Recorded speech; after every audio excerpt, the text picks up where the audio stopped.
What if the parts of your story you try the hardest to forget are the very places your healing begins? Too often we try to carry pain in silence.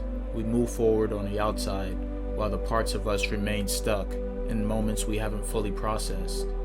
Trauma doesn't always announce itself loudly. It can show up in ways we react, the way we protect ourselves, the way we struggle to trust, or the way we hold back from fully living. And for many people, healing can feel distant, complicated, or even impossible. But healing isn't about pretending the past didn't exist. It's about learning how to move forward without letting the past control your direction. It's about giving yourself permission to feel, to process, and to rebuild one step at a time. Healing is not a straight line. It's a journey of understanding, patience, and self-compassion. Today we're exploring the journey of healing from trauma, what it means to confront what hurts, how we begin to rebuild from within, and why healing is less about erasing the past and more about transforming our relationship with it. Let's begin.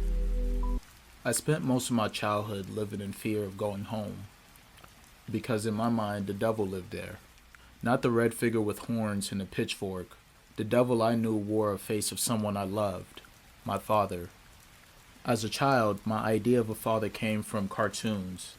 The dad who went to work, kissed his wife goodbye, and played sports with his sons in the park. That image became my escape whenever my reality felt unbearable. Because in my home, there were no backyard games or bedtime stories, only fear and unpredictability. The beatings came without warning or explanation.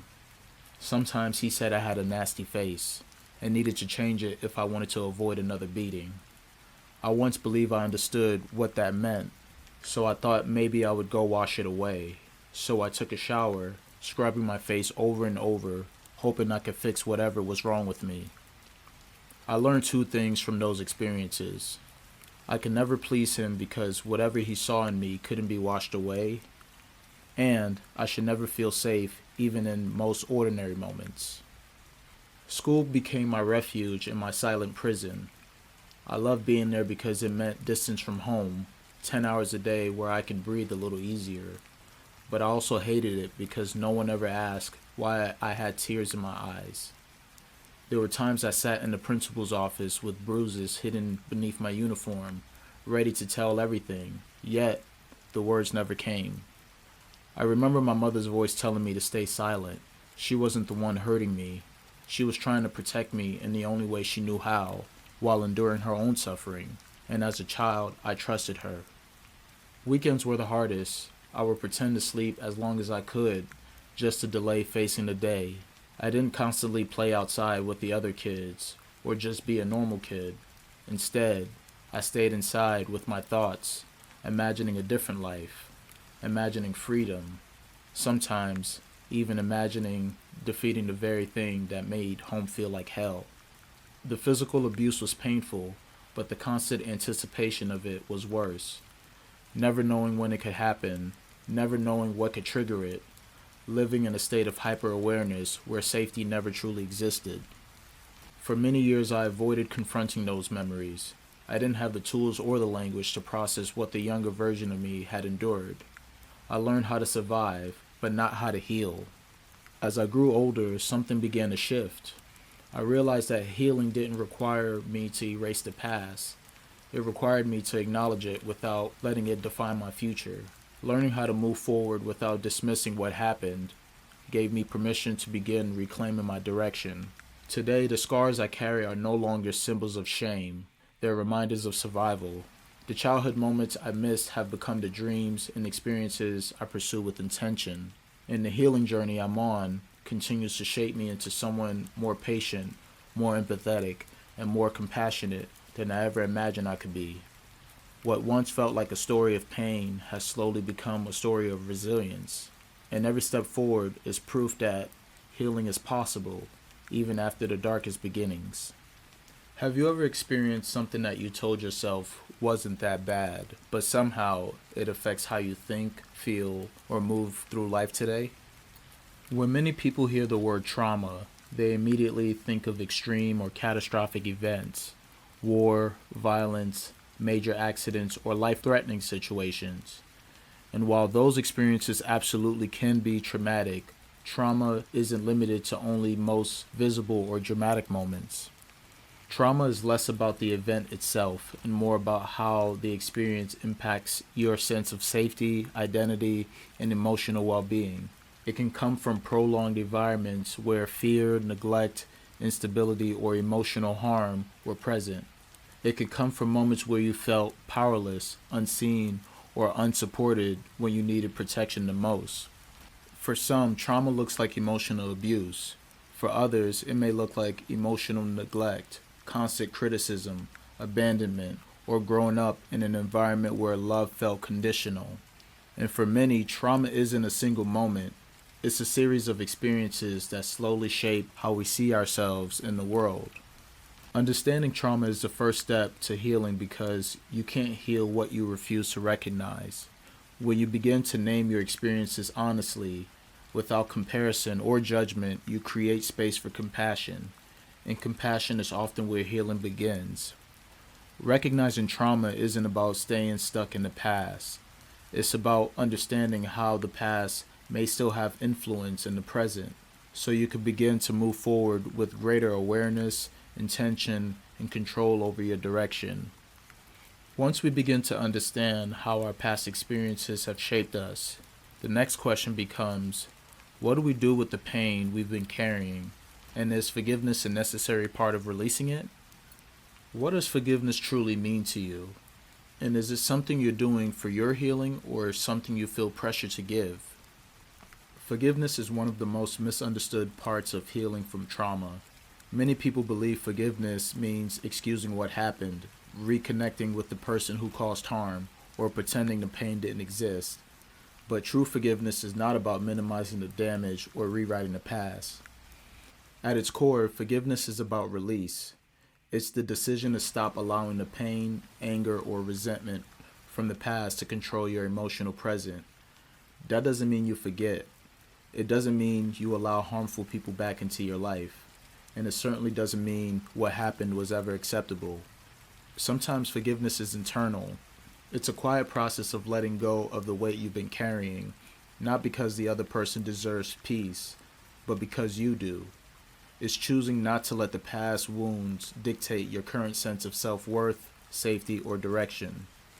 It's also important to acknowledge that forgiveness is not always immediate, and it should never be forced.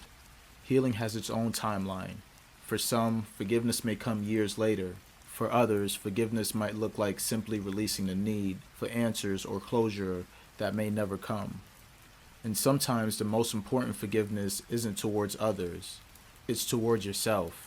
Forgiving yourself for what you didn't know, for how you coped, or for ways you survived when you had limited tools and limited power. Forgiveness in context of healing from trauma is less about reconciliation and more about liberation. It's not about going back. It's about freeing yourself to move forward without carrying the full emotional weight of what tried to break you. And once we begin releasing what no longer serves us, we create space for something powerful, the ability to transform our pain into purpose and use our experiences as fuel for growth. What if the experiences that hurt you the most could eventually become the foundation for your greatest growth and impact? Turning pain into purpose doesn't mean glorifying trauma or pretending the suffering wasn't necessary. Pain is painful. What happened shouldn't have happened. But healing creates the possibility that our experiences doesn't have to end in brokenness. They can evolve into wisdom, empathy, and direction. Many people who face deep adversity develop a level of emotional awareness and resilience that can't be taught in comfort. They become more empathetic, more present, and more intentional about how they live and how they treat others. Not because trauma is a gift, but because healing transforms perspective. Purpose often grows from the very places we once felt powerless. Someone who felt unheard may grow into a voice for others. Someone who lacks support may become a source of strength for others around them. Someone who endured pain may develop a deep commitment to creating peace and safety or understanding in the world. This transformation doesn't happen overnight.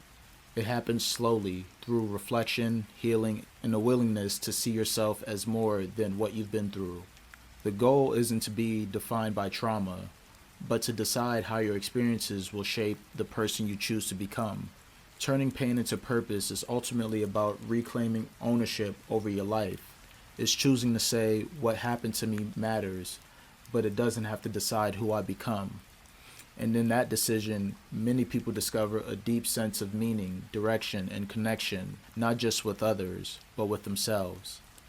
You didn't choose what happened to you, but you can choose what happens next. Healing from trauma is not about reaching a finish line where everything suddenly feels perfect. It's about learning how to live with awareness, compassion, and intention without letting the past dictate who you become. For many of us, healing begins the moment we stop running from our story and start understanding it.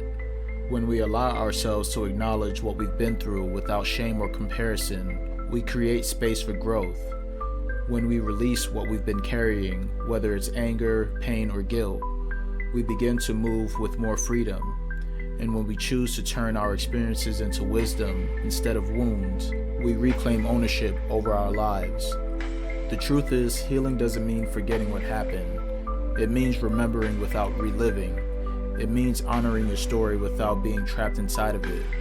It means giving yourself permission to move forward, fully, intentionally, and without apology. If there's one thing you can take from today's conversation, let it be this. Your past may be a part of your story, but it doesn't have to be a part of your identity. What you've been through matters, your healing matters, and the person you're becoming because of that healing matters. Every step you take towards understanding yourself, every moment you choose growth over avoidance, every time you show yourself compassion instead of criticism, this is healing in motion. And the fact that you're still here, still growing, still choosing to move forward, is already a powerful sign of resilience. Because once we begin healing and understanding our internal world, something important starts to happen. We become more aware of our emotions, our triggers, and how we respond to the world around us. Healing opens the door to emotional awareness, and emotional awareness, when practiced intentionally, becomes emotional intelligence. In our next episode, we're exploring emotional intelligence in action, what it looks like to not just understand your emotions, but to manage them, communicate with them, and use them to build stronger relationships and make more intentional decisions in your daily life. Because healing is not just about what you move on from, it's also about how you choose to show up moving forward. I'll see you in the next episode. Thank you.